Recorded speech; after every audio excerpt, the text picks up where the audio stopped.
Jeremiah chapter 11. The Lord God told me to say to the people of Judah and Jerusalem, I, the Lord, am warning you that I will put a curse on anyone who doesn't keep the agreement I made with Israel. So pay attention to what it says. My commands haven't changed since I brought your ancestors out of Egypt, a nation that seemed like a blazing furnace where iron ore is melted. I told your ancestors that if they obeyed my commands, I would be their God and they would be my people. Then I did what I had promised and gave them this wonderful land where you now live. Yes, Lord, I replied. That's true. Then the Lord told me to say to everyone on the streets of Jerusalem and in the towns of Judah, pay attention to the commands in my agreement with you.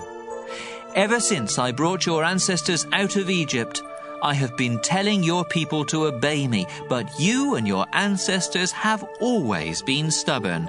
You have refused to listen, and instead you have done whatever your sinful hearts have desired. You have not kept the agreement we made, so I will make you suffer every curse that goes with it. The Lord said to me, Jeremiah, the people of Judah and Jerusalem are plotting against me. They have sinned in the same way their ancestors did, by turning from me and worshipping other gods. The northern kingdom of Israel broke the agreement I made with your ancestors, and now the southern kingdom of Judah has done the same.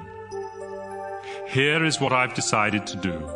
I will bring suffering on the people of Judah and Jerusalem, and no one will escape. They will beg me to help, but I won't listen to their prayers. Then they will offer sacrifices to their other gods and ask them for help. After all, the people of Judah have more gods than towns, and more altars for Baal than there are streets in Jerusalem.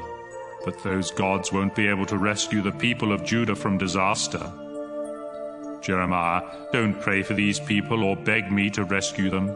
If you do, I won't listen, and I certainly won't listen if they pray.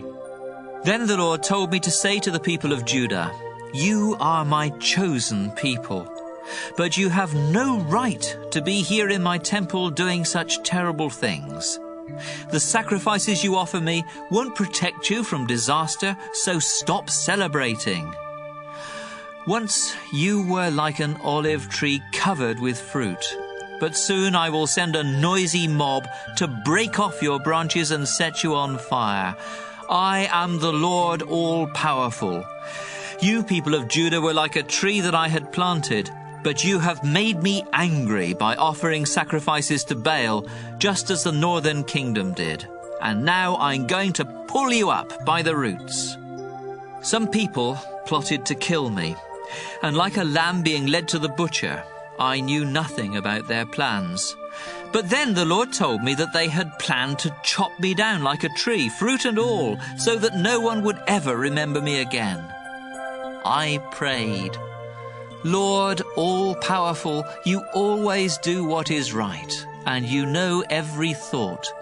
So I trust you to help me and to take revenge. Then the Lord said, Jeremiah, some men from Anathoth say they will kill you if you keep on speaking for me. But I will punish them. Their young men will die in battle, and their children will starve to death. And when I am finished, no one from their families will be left alive.